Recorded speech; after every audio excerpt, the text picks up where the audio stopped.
I hope you all appreciated that first half of Best of 2025 movies. I apologize if I split this up. I just figured it was just for the best for you all to give you my first half so that way we can just digest this a little bit better than just giving you all at once, especially with the list I have. Just thought that was for the best. So hope you enjoyed that one. But now let us now continue on with part two of Best of 2025 movies. Number 10. So there hasn't been a lot of comedy movies lately. Maybe you'll see on streaming, yes, but in the theater, not so much. A lot of the times, they're just not being made, and they don't tend to turn a lot of profit for companies who are hoping for it. And it does suck because then that means there is a lack of comedies coming through in the theaters for people to go and see. And all it took was for one series to say, we can bring audiences back to the theater. And yeah, The Naked Gun was definitely one of them. Keith Schaefer just understood what made the Naked Gun series so special, or at the very least, super funny to a lot of people. Because yeah, I understand that for the marketing for this movie, a lot of people weren't like super thrilled about it. Once I saw the movie, I laughed my ass off. This was a hilarious movie. Liam Neeson in this film, I was so unsure he could fill the shoes that were left with Leslie Nielsen because, of course, that man was the face of this series. So for him to now take it over, playing the son, Frank Drebin Jr., he was hilarious throughout. And Pamela Anderson, I thought was surprisingly really funny in this movie. I never thought that she could ever pull the chops of trying to be comedic, but she managed to do that. And yeah, a lot of the comedy landed here because of how much a lot of it just stuck to what it was, which was spoofing like action police stories. And Keith Schaefer and the writers for this movie, they just knew what to do with it. I understand one of the Zucker brothers saw this movie and still thought that Keith Schaefer didn't understand what made the Naked Gun series so funny, but I'm going to tell you, for me, I think he did. I don't know if it's just because he is not involved in it and there's some sort of jealousy there. But for me, I was laughing my ass off. Maybe we can get more comedies like this, or at the very least, just getting more in the theater that can still be funny and can still make people just really enjoy a good old comedy every now and then. Number 9. All right, so Disney hasn't had the best track record when it comes to box office success. If this year has shown us anything, it's that they've had a couple of misses, here and there. With Inside Out 2 proving to be super well, maybe they just thought, all right, well, we'll make another sequel to one of our properties, so let's do Zootopia 2. And yeah, I can at least tell you it was a really good quality because I was surprised at how much this movie kept up with what the first movie had with regards to its commentary and the story that was presented. And this movie is no exception. It follows in that same template as the previous movie did. And again, Jennifer Goodwin and Jason Bateman, they work well in this movie. And a lot of the voice acting really pulls off very well. It has amazing and gorgeous animation. It has excellent direction. It has a story that you get invested in. And again, the commentary still continues on here. There's just something to be had when it comes to sequels to movies. And even though this movie does not surpass the first, it gets damn near close. And I was legit surprised because I didn't think I was going to get an amazing follow up. I thought I was just going to get either a good to just kind of half ass one. But no, I was really pleasantly surprised that they were able to pull off something that a lot of the time sequels tend to struggle with. And this movie just continued on with what was previously set up in the first movie and continuing on the idea or the themes that the series presents itself. Number 8. Spy thrillers, the spy genre, if you will. There's always a lot to be had with regards to which one you would pick. Some people pick Mission Impossible, James Bond, of course. Those are the classic ones. And there's not been a lot of spy movies that people can sit there and be like, man, I was just blown away or I was impressed with how well this was pulled off or how this was conveyed. And Black Bag, I feel like, is one that's not getting a lot of appreciation. And to me, that is a damn shame because Steven Soderbergh crafted a spy thriller that was so engaging and so thrilling that every tension was built throughout this movie. David Koepp's script is excellent. A lot of moments in this movie where the conversations feel very intense and very interesting and complex. And that is what is built around this movie, is a story about a husband who has been told that his wife is suspected of being a mole. And Michael Fassbender, Kate Blanchett, those two are magnetic in the movie. They are electrifying to watch, and so is the rest of the supporting cast. But again, it goes back to that script. Because if this is a movie that, yes, it lacks all action, is mostly conversational based, that's what really works about this movie. Because for your story to work, you also have to have a script that also compels you and makes you interested in what happens. And yet, this movie delivers on that. And everything about this movie really screams that it is okay to have a spy movie that isn't so action based, that isn't so much about guns and explosions. It is all about the complexity of characters, motivations, and storytelling that helps make a film like this achieve itself. And it's a damn shame that this movie still does not get a lot of attention, especially now. I would bet you a lot of people, including yourself, probably forgot either I reviewed this or some people may have forgotten that, oh yeah, this movie exists. Because, yeah, it is a damn shame because this movie is really amazing. If you haven't already, please, if you want a good, unconventional spy thriller where it is not about all the guns and explosions and action, is more about conversational based, something like Tinker Tailor Soldier Spy, I highly recommend this because, man, it is criminal that nobody talks about this movie at this point. Number 7.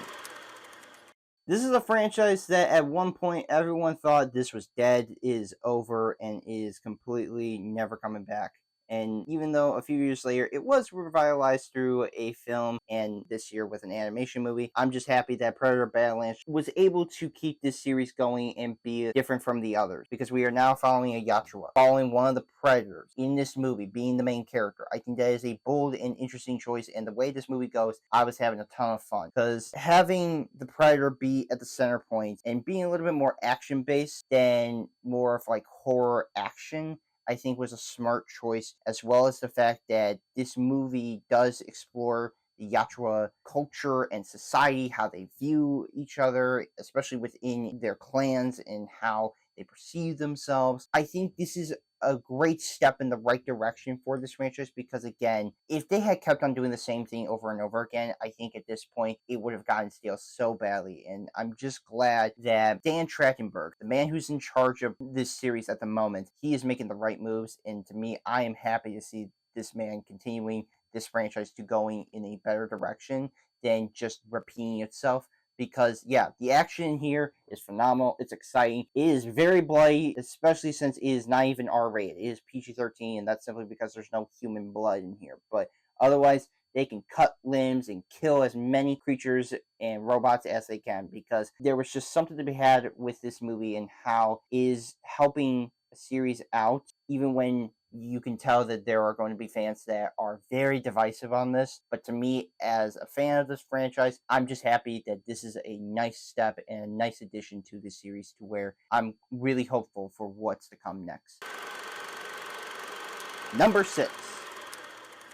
We live in uneasy times, I know that, and a lot of us tend to be in echo chambers and always just listening to people that give us the wrong information and make us do really questionable and crazy things. And sometimes it can be scary, but also at times it can be funny. And Begonia, that movie delivered on it. And it has possibly one of the strangest and most unconventional endings I've seen in a movie because, wow, I was just impressed on how much Yorgos Lanthimos, he knocked it out of the park, and it has amazing performances, mainly from Emma Stone, Jesse Plemons. Crazy to think for a concept like this that gets hardly made, but for Focus Features, they're like, no, we can do it. We can make a movie like this, and it's able to fire on all cylinders. That's what I love about it. Yorgos Lanthimos really delved deep into the idea of what it means to be very paranoid and afraid and feeling as if we all have the answers or we think that we're smarter. I like that this movie really also talks about the whole oligarchy, the idea that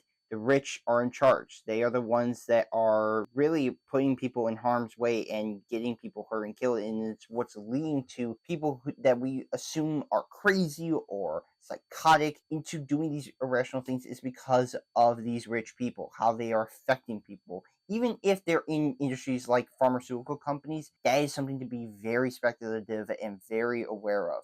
And the way this movie looks, especially for its cinematography, is gorgeous. It is beautiful. The music also complements itself. There's just something to be had with this movie. And I also forgot to mention Ian Delbris for this movie for being a standout because for an actor who is on the spectrum, it at least gives me hope knowing that, hey, there's still a chance. There's still a way for people who are on the spectrum to still be actors and to still get a career for themselves. And Yorgos Lanthimos, you knocked it out of the park. I love this movie for that reason. Number 5.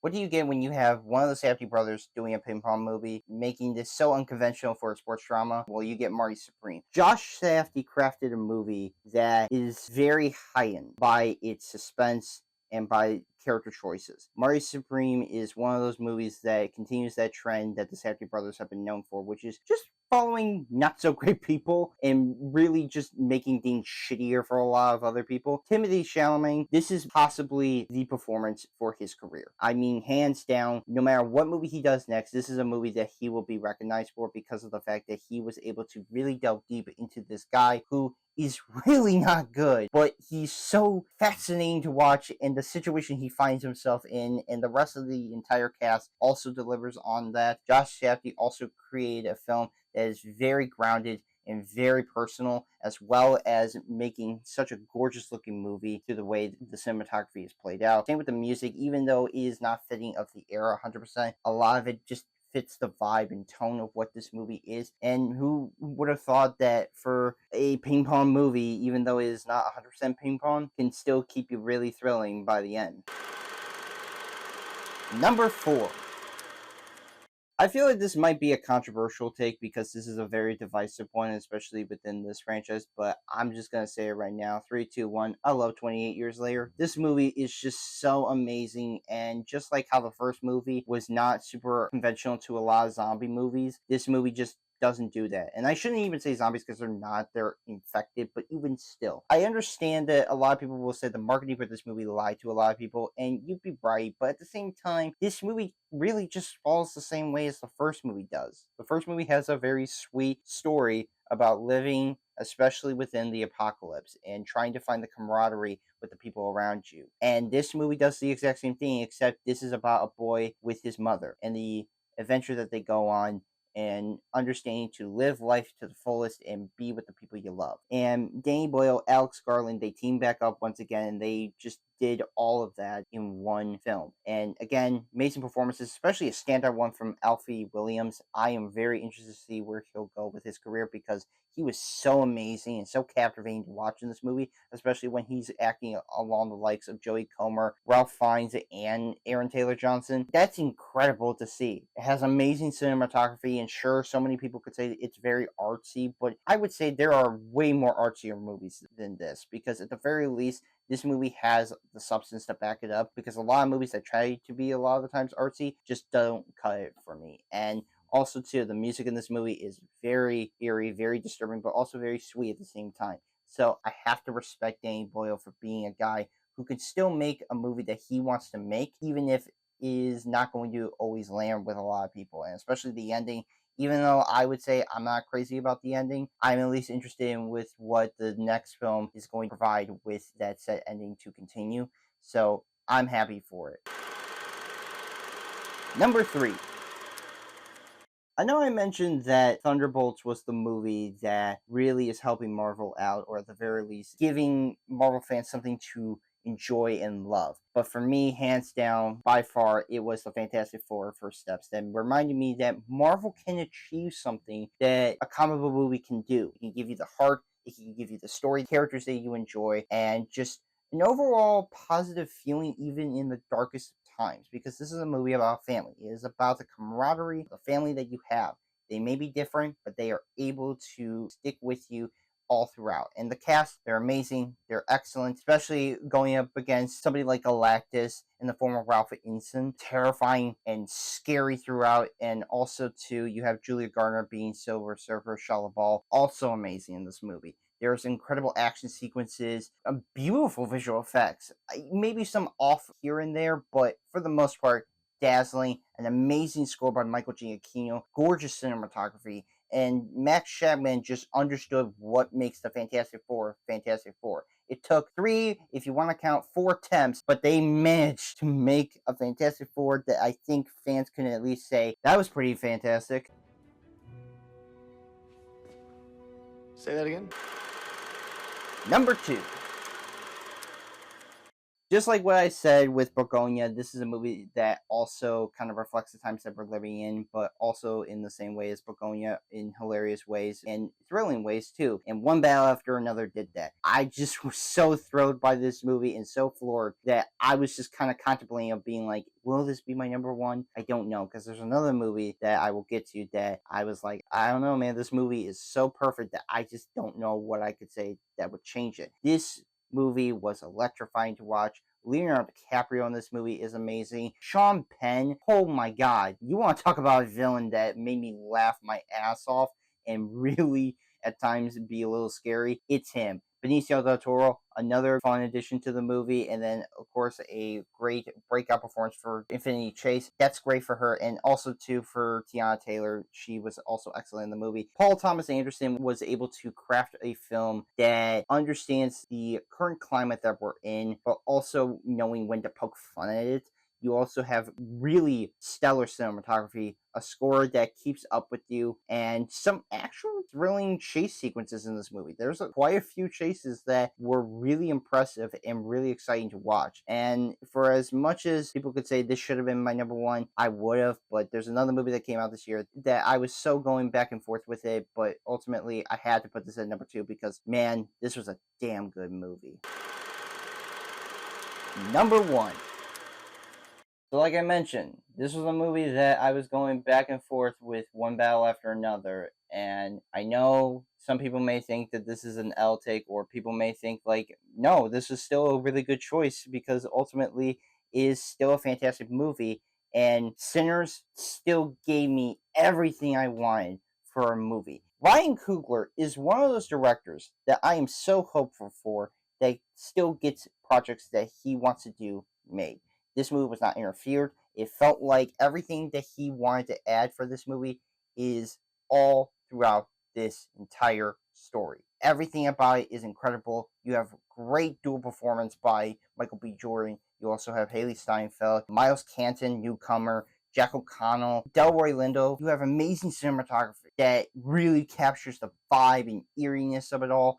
You have an amazing score by Ludwig Göransson. What more can you say about this movie? A movie like this is the reason why people like me love not just films, but want to be involved in filmmaking. It is movies like these, movies that just captivate you like that. And this movie, from the moment it started, minus the jump scares, that's just personally with me, to the very end, it just did that. And for me, Sinners, that is my number one pick. I appreciate the hell out of this movie. And I just, again, I hope for the best for Ryan Coogler and he continues to make more movies like this because, man, what a damn good movie. And one that just really stuck with me up until the very end of this year. So that is it, you guys. That is my entire list of the best of 2025 movies. I hope you all appreciate it. If you can, leave a like and give a comment. Tell me what your favorite movie of the year was because that is what I always enjoy hearing. I want to hear from you all. Please, please do because that is what I love doing. So I will soon give you now my worst of 2025 movies very soon. So yes, look forward to that and other reviews coming soon.